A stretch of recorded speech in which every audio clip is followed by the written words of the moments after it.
नंदा दीपक. लेखिका डॉक्टर निर्मोही फडके. अभिवाचक विशाखा कुलकर्णी. ही कथा वयम मासिकाच्या 2022च्या दिवाळी अंकात प्रकाशित झाली आहे. नंदा दीपक. नीलनं आपल्या गुगल अकाउंटचा पासवर्ड बदलला आणि टाईप केलं नंदा दीपक _03. मग तो स्वतःवरच खुश झाला. त्याने घड्याळात बघितलं. सकाळचे 9:30 वाजले होते. म्हणजे इंडियात संध्याकाळचे 7 वाजले असतील. ग्रँडमा दादीमा दिया लावत असेल. आपणही त्याच वेळी पासवर्ड चेंज केला. What a coincidence. दादीमाला कॉल करूया. असं मनाशी बोलत बोलत त्याने फोन केला.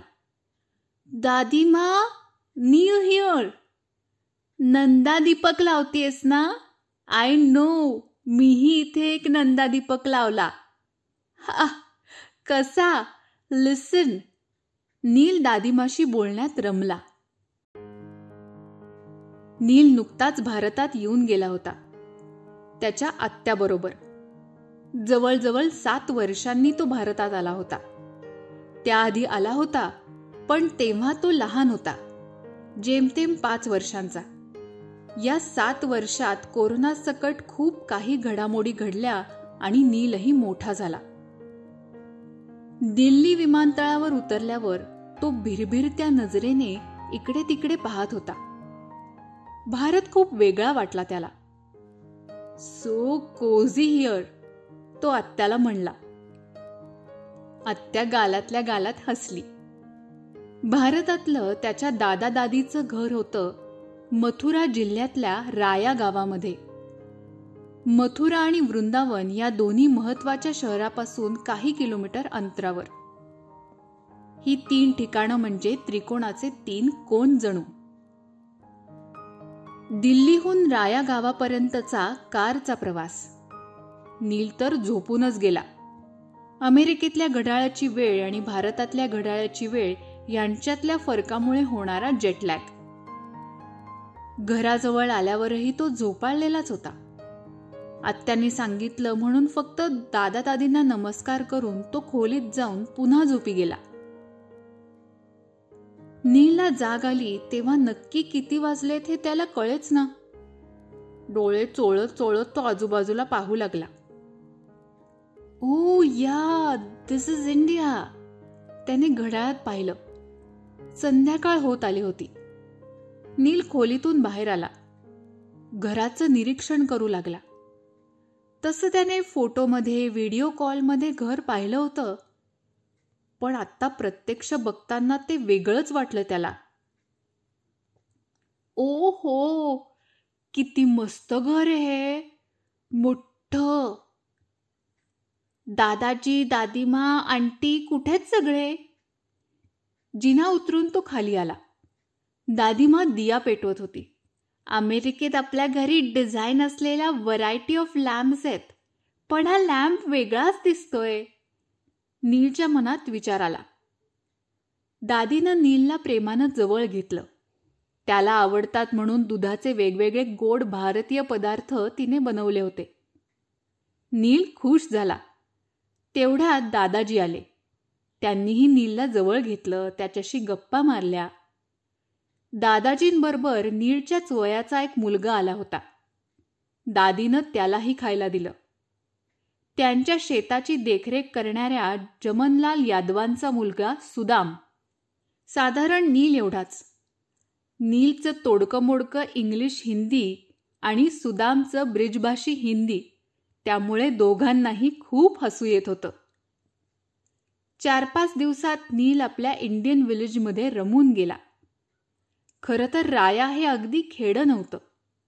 हिंदी इंग्लिश शाळा, इंजिनिअरिंग कॉलेज, मोठी दुकानं इत्यादी बऱ्यापैकी नव्या सुधारणा असलेलं गाव.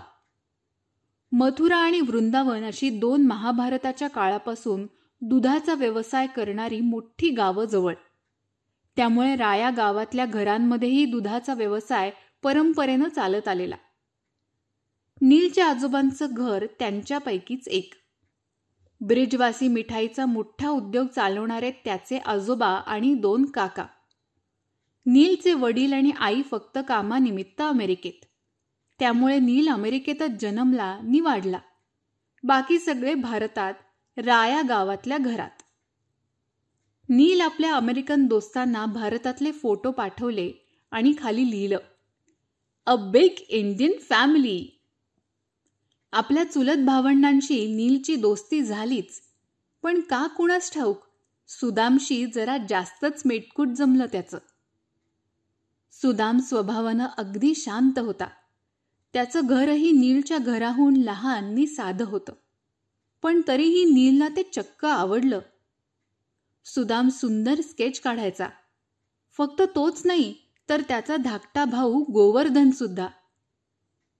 त्या दोघांच्या हातातली ड्रॉइंगची कला पाहून नीलला आश्चर्य वाटलं. नीलच्या दादीजींच्या शेताजवळ गाई म्हशींचा भला मोठा तबेला होता. तो पाहून तर नीलला खूपच आश्चर्य वाटलं.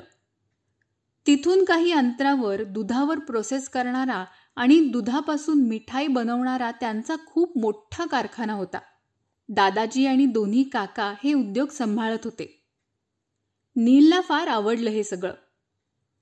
रात्रीच्या वेळी दादी कृष्णाच्या गोष्टी सांगायची. नीलला आवडू लागल्या होत्या त्या गोष्टी. तसं त्यानं थोडंफार लॉर्ड कृष्णाबद्दल ऐकलं वाचलं होतं. ॲनिमेशन फिल्मही पाहिल्या होत्या. पण दादीमाकडे असलेला कृष्णा स्टोरीचा स्टॉक इज डिफरंट असं त्याने आईला कळवलं. दिवाळीच्या आदल्या दिवशी दुपारी दादी आणि नील दोघेच गच्चीतल्या शेडमध्ये बसले होते. दुपार असूनही थंड हवा अंगात हुडहुडी भरवत होती. छान वाटत होतं. अंगाभोवती रजई गुंडाळून नीलने दादीच्या मांडीवर डोकं ठेवलं नि म्हणला, दादीमा, कृष्ण कन्हैया की स्टोरीज बताओ. दादी हसली. आत्ता दुपारी? रात्री सांगेन रे. नील हटकूनच बसला. म्हणला, एक लहानशी सांग ना गोष्ट प्लीज दादीमा, प्लीज. ठीक आहे बेटा, सांगते. दादी म्हणली नि गोष्ट सांगू लागली.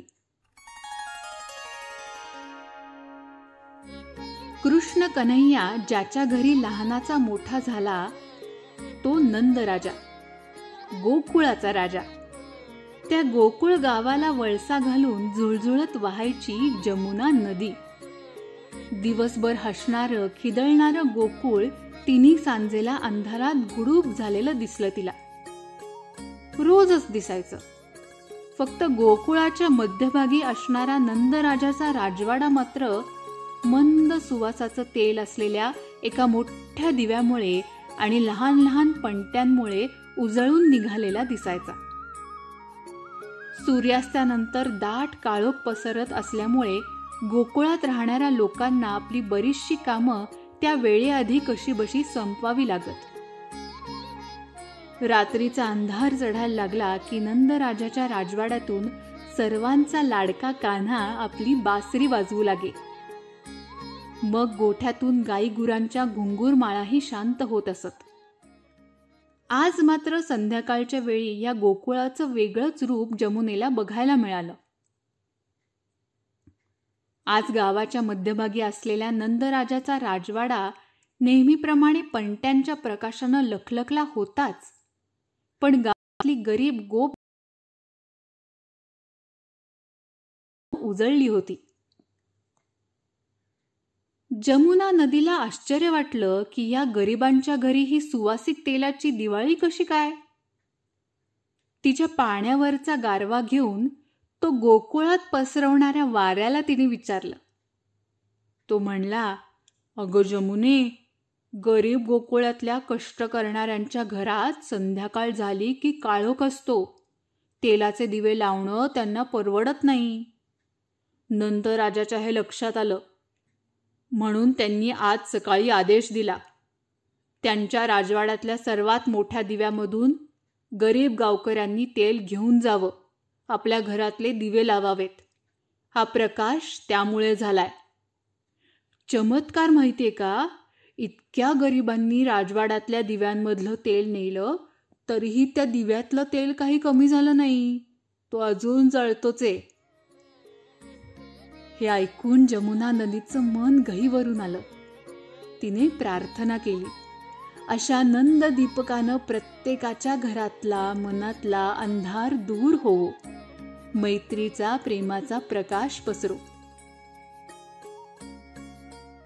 दादीची गोष्ट ऐकता ऐकता नीलला कधी झोप लागली हे त्याचं त्यालाच कळलं नाही. त्याला जाग आली तेव्हा तो आश्चर्यानं भोवताली बघू लागला. संध्याकाळ झाली होती. त्यांचं मोठं घर एखाद्या पॅलेससारखं झगमगलं होतं. सगळ्या खिडक्यांमध्ये, दारांमध्ये, गच्चीच्या कड्यांवर पणत्याच पणत्या तेवत होत्या. नुसत्या तेवत नव्हत्या तर त्या तेवणाऱ्या पणत्यांमधून एक मंद सुवास दरवळत होता. Oh yeah, it's Diwali, festival of lights, festival of lights. What a sweet smell. Yes, I'm so excited to celebrate Diwali in India, in my home, sweet home. असं नील म्हणत होता. तो जिन्यावरून उड्या मारत तसाच खाली आला. खालचं दृश्य पाहून जागीच उभा राहिला. त्याच्या घराचं जणू एका राजवाड्यात रूपांतर झालं होतं. व्हरांड्यात एक मोठा दिवा तेवत होता. सुंदर डिझाईन असलेला दिवा. दादीनं सांगितलेल्या नंद दीपकाच्या गोष्टींची आठवण झाली नीलला. तेवढ्यात सुदाम आत आला. त्याच्याबरोबर गोवर्धनही होता. त्या दोघांनी नीलला स्वतः स्केच काढलेली बनवलेली सुंदर ग्रीटिंग्स देत दिवाळीच्या शुभेच्छा दिल्या. नील करता हे सगळं नवीन होतं.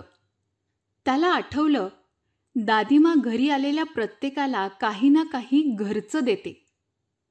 तो आत गेला. आतल्या बॅगेतली ड्रॉइंगची 2 मोठी नवीन स्केचबुक घेऊन तो बाहेर आला. त्या दोघांना ती स्केचबुक देत त्याने दिवाळीच्या शुभेच्छा दिल्या. ते दोघंही अमेरिकेतली ती भारी भेट पाहून खुश झाले. नीलनं पाहिलं. त्याला वाटलं व्हरांड्यात लावलेला तो मोठा सुंदर डिझाईन असलेला नंदा दीपक आणखीनच झगमगायला लागलाय. सुवासिक प्रकाश देऊ लागलाय. जणू त्या नंद दीपकातलं सुवासिक तेल आता कधीच संपणार नव्हतं. नीलच्या मनातल्या भारताबद्दलच्या, गावाबद्दलच्या, इथल्या माणसांबद्दलच्या प्रेमासारखं.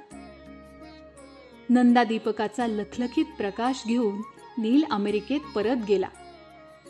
नीलच्या लॅपटॉपवर पासवर्ड झळकत होता, nandadipak_03.